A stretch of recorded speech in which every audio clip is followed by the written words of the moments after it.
மும்மொழி கொள்கையை ஏற்கும் வரை தமிழ்நாட்டிற்கு நிதி கிடையாது என மத்திய அமைச்சர் தர்மேந்திர பிரதான் கூறியதற்கு கடும் கண்டனம்.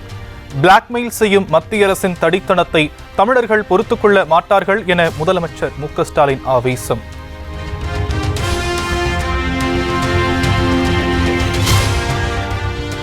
இந்திய அரசியலமைப்பு சட்டத்தின் எந்த பிரிவு மும்மொழி கொள்கையை கட்டாயமாக்குகிறது என தர்மேந்திர பிரதானுக்கு கேள்வி. மாநிலங்களால் ஆன இந்திய ஒன்றியத்தின் ஒத்திசைவு பட்டியலில் உள்ள கல்விக்கு மத்திய அரசு ஏகபோக எஜமானர்கள் அல்ல எனவும் முதலமைச்சர் மு.க.ஸ்டாலின் விளாசல். தமிழகத்திற்கு தர வேண்டிய கல்வி நிதியான எங்கள் உரிமையைத்தான் கேட்பதாக முதலமைச்சர் மு.க.ஸ்டாலின் விளக்கம். உங்கள் தனி சொத்தை கேட்பது போல திமிராக பேசினால் தமிழர்களின் தனி குணத்தை டெல்லி பார்க்க வேண்டியிருக்கும் எனவும் எச்சரிக்கை. தமிழகம் முழுவதும் திமுகவினர் நடத்தும் தனியார் பள்ளிகளில் மும்மொழி பாடத்திட்டமே இருப்பதாக அண்ணாமலை விமர்சனம். அரசு பள்ளிகளில் படிக்கும் குழந்தைகள் மட்டும் தமிழ் ஆங்கிலத்தோடு மூன்றாவது ஒரு மொழியை படிக்கக்கூடாதா என்றும் வினா.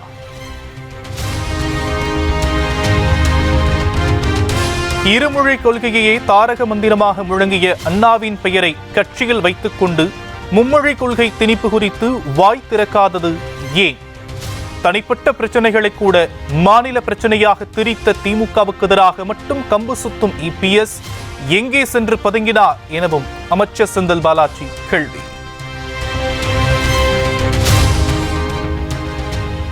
தேவை ஏற்பட்டால் ஹிந்தி அல்ல எந்த மொழியையும் கற்போம் என சீமான் பேச்சு. ஆணவத்தால் ஹிந்தியை திணிக்க முயன்றால் இந்தியா ஒன்றாக இருக்காது எனவும் எச்சரிக்கை. மொழியும் கற்போம், ஆனால் எங்கள் மொழி கற்போம். எங்கள் இனம் வாழ எம்மொழியும் கற்போம். நாங்கள் வாழ ஹிந்தி படிப்போம், உருது படிப்போம், டச்சு படிப்போம், ஸ்பானிஷ் படிப்போம், பிரெஞ்சு படிப்போம். அது கத்துக்கிறோம். அதுக்காக அதை கட்டாயம் படிலாம் ஏற்க முடியாது. பல மொழிகள் என்றால் இந்தியா ஒரே நாடா இருக்கு. ஒரே மொழி என்றால் பல நாடுகள் பிறக்கும். இதை எந்த கொம்பனாலும் தடுக்க முடியாதுன்னு எழுதி வச்சு.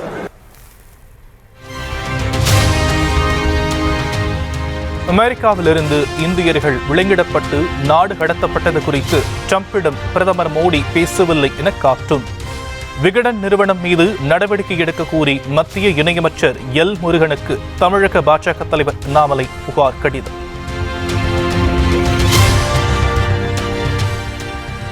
அண்ணாமலை புகார் அளித்த நிலையில் விகடன் இணையதளத்தை மத்திய அரசு முடக்கியதாக தகவல். சட்ட ரீதியாக எதிர்கொள்வோம் என விகடன் தரப்பில் அறிக்கை.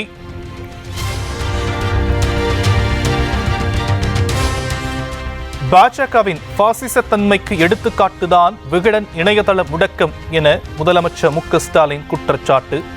கருத்துகளுக்காக ஊடகங்களை முடக்குவது ஜனநாயகத்திற்கு அழகல்ல என்றும் கண்டனம்.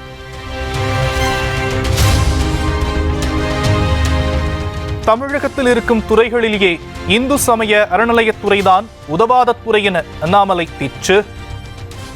ஒரு உதவாத துறை இருக்கு, மக்களுக்கு உபத்திரம் கொடுக்கக்கூடிய துறை இருக்கு. சாமானிய மனிதர்களுடைய பணத்தை எல்லாம் பிளாக் பாக்ஸாக உள்ள போகுது, எதுவும் தெரியல அறநிலைத்துறை அமைச்சர். தமிழகத்தில் உள்ள அரசியல் கட்சிகளில் ஒன்றுக்கும் உதவாத நபர் அண்ணாமலைதான் என அமைச்சர் சேகர்பாபு பதிலடி. ஒன்றுக்கும் உதவாத தினந்தோறும் பொய்களையே புரட்டுகளையே அரசியலாக்கி கொண்டிருக்கின்ற ஒரு தலைவர் இருக்கின்றார் என்றால் நான் அண்ணாமலை என்று சொன்னால் நீங்கள் ஏற்றுக்கொள்ள வேண்டும்.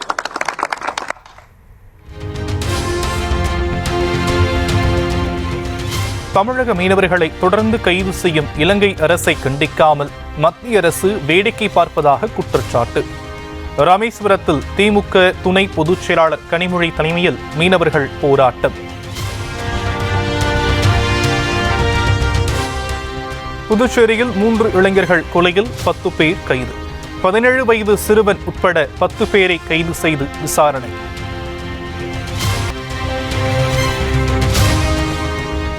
கள்ளக்குறிச்சி மாவட்டம் திருக்கோயிலூர் அருகே சுற்றுலா வேனும் பைக்கும் நேருக்கு நேர் மோதல். பைக்கில் சென்ற இருவர் நிகழ்விடத்திலேயே பலி. சுற்றுலா வேன் கவிழ்ந்து 5 பேர் படுகாயம். மதுரை அலங்காநல்லூர் ஏறு தழுவுதல் அரங்க ஜல்லிக்கட்டில் சீரிய காளைகள். வெற்றி பெற மாடுபிடி வீரர்களுக்கு தங்க காசு மற்றும் சைக்கிள் காத்து கொண்டிருக்கிறது. மாடு பிடிப்பதில் ஏற்பட்ட போட்டியில் வீரர்கள் மோதிக்கொண்டதை அடுத்து போலீசார் லேசான தடியடி. அட்டகாசமான மாடு உண்மையிலேயே. தென்காசி மாவட்டம் சங்கரன்கோவில் அருகே ஆம்னி பேருந்து மோதி உயிரிழந்த டீக்கடை ஊழியரின் உடலை எடுக்க விடாமல் 4 மணி நேரத்திற்கு மேலாக போராட்டம். கிராம மக்களின் கோரிக்கையை ஏற்று தேகத்தடை அமைக்கும் பணிகள் தொடங்கப்பட்டதால் கலைந்து சென்றனர். கோவை குடிசையா பகுதியில் பறை இசை உள்ளிட்ட பாரம்பரிய நிகழ்ச்சிகளுடன் தொடங்கிய ஹாப்பி ஸ்ட்ரீட்.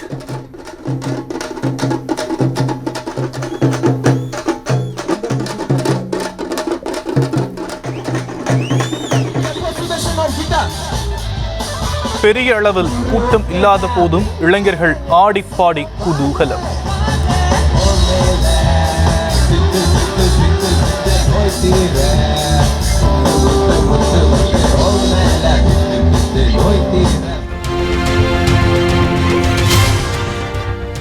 டெல்லி ரயில் நிலையத்தில் ஏற்பட்ட கூட்ட நெரிசலில் சிக்கி 11 பெண்கள் 4 குழந்தைகள் உட்பட 18 பேர் பலி.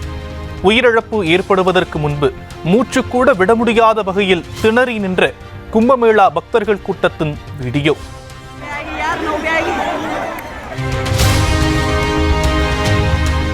டெல்லி ரயில் நிலைய கூட்ட நெரிசலில் சிக்கி பலர் உயிரை விட்ட சம்பவம். விபத்து நிகழ்ந்த பின் காலணிகளும் உடைமைகளும் சிதறி போர்க்களம் போல காட்சியளிப்பு.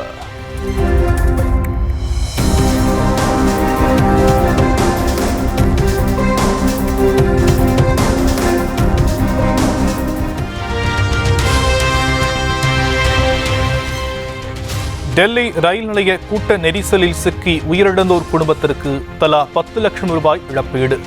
படுகாயமடைந்தவர்களுக்கு 2.5 லட்சம் ரூபாய் அறிவித்தது இந்திய ரயில்வே.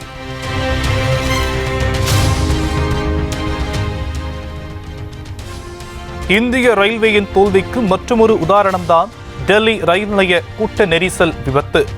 மக்களவை எதிர்க்கட்சித் தலைவர் ராகுல் காந்தி குற்றச்சாட்டு. தென் அமெரிக்காவின் தெற்கு முனையில் அமைந்துள்ள கேப் கான் கடற்பகுதி கடும் காற்றும் பேரலைகள் எழும்பும் மிகவும் ஆபத்தான பகுதியை கடந்த இந்திய கடற்படையின் தென் அதிகாரிகள். And Lieutenant Commander Rupa A crossed Cape Horn today while sailing from Littleton, New Zealand to Port.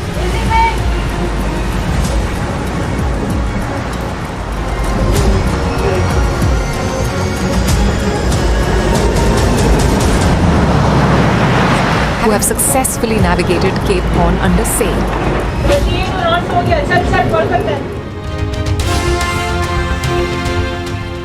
உத்தரப்பிரதேசத்தின் காசியாபாத்தில் புதிதாக கட்டப்பட்டு வந்த தண்ணீர் டேங்க் இடிந்து விபத்து. படுகாயங்களுடன் தொழிலாளர்கள் மீட்கப்பட்டு மருத்துவமனையில் சேர்ப்பு.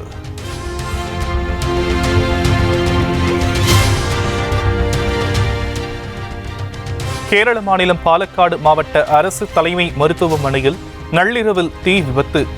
நோயாளிகள் உடனடியாக இடமாற்றப்பட்டதால் அசம்பாவிதம் தவிர்ப்பு.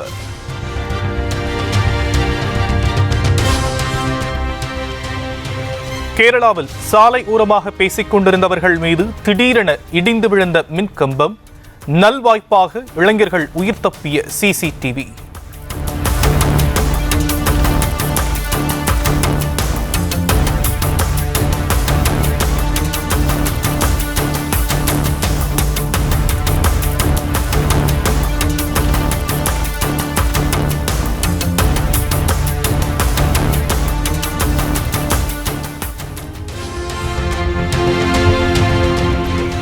அமெரிக்காவின் கென்டக்கி மாநிலத்தில் பெய்யும் கனமழையால் பல்வேறு இடங்களிலும் வெள்ளம். ஹசார்ட் பகுதியை கொஞ்சம் கொஞ்சமாக வெள்ளம் சூழ்ந்ததன் டைம் லாப்ஸ் காட்சி.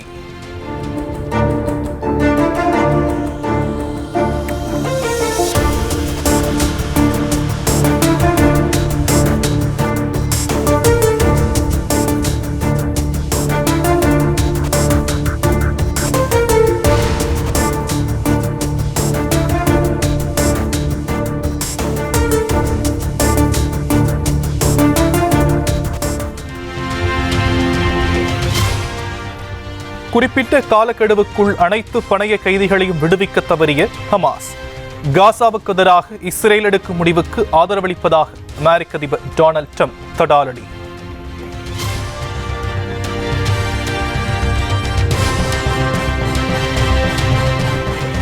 அமெரிக்க அதிபர் ட்ரம்புக்கு இஸ்ரேல் பிரதமர் பெஞ்சமின் நெட்டன்யாஹூ நன்றி. காசா விவகாரத்தில் இஸ்ரேல் முடிவுக்கு அமெரிக்கா ஆதரவு அளித்ததால் நன்றி தெரிவிப்பு.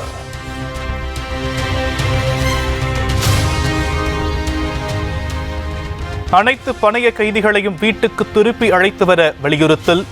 இஸ்ரேலின் டெல் அவீவ் சதுக்கத்தில் ஆயிரக்கணக்கான மக்கள் திரண்டு முழக்கம்.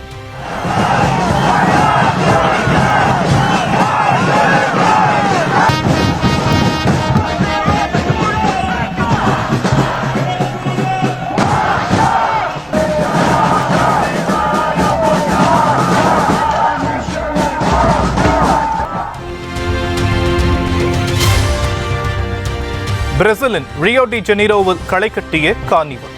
வண்ணமயமான உடையணிந்து மக்கள் சாம்பா நடனமாடி உற்சாகம்.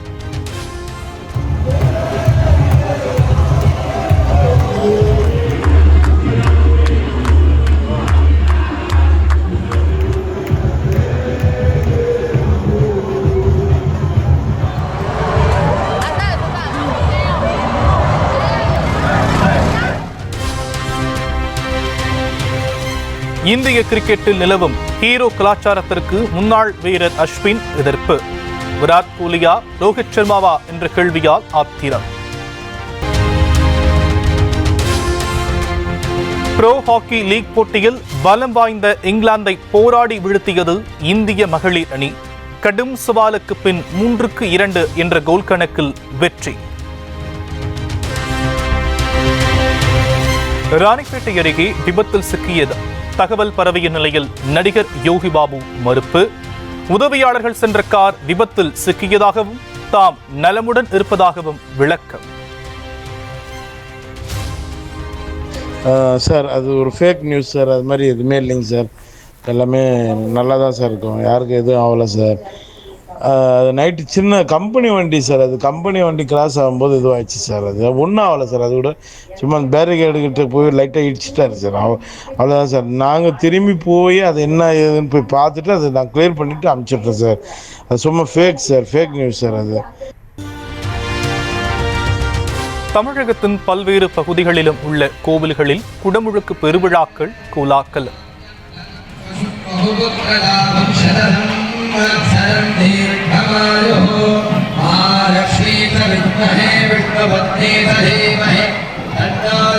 ஏராளமான பக்தர்கள் திரண்டு கோபுர தரிசனம்.